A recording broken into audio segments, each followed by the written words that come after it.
തുടർന്ന് ആലപ്പുഴ ആദികാട്ടുകുളങ്ങരയിൽ 4ാം ക്ലാസ്സുകാരിയെ മർദ്ദിച്ചതിന് പിടിയിലായ അച്ഛനെയും രണ്ടാനമ്മയും ഇന്ന് കോടതിയിൽ ഹാജരാക്കും.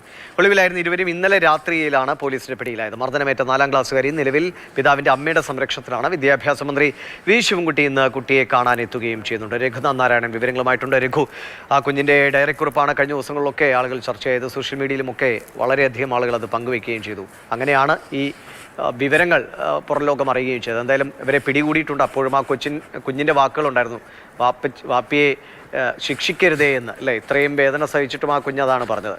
എന്താണ് പോലീസ് നിയമപരമായി എടുക്കുന്ന നടപടികൾ? ആ കുഞ്ഞിൻ്റെ ഒരു മാനസികാരോഗ്യ സ്ഥിതിയൊക്കെ ഇപ്പോൾ എങ്ങനെയുണ്ട്? എന്തൊക്കെയാണ് വിവരങ്ങൾ?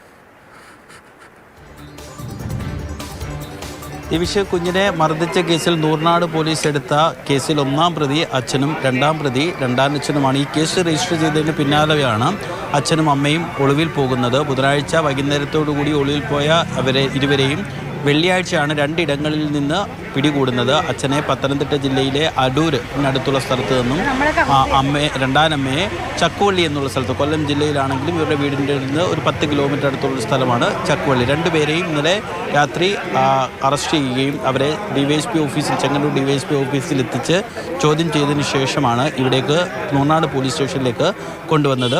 ഉച്ചയോടുകൂടി ഇരുവരെയും കോടതിയിൽ ഹാജരാക്കും എന്നുള്ളതാണ് നമ്മൾ മനസ്സിലാക്കുന്നത്. കുഞ്ഞ്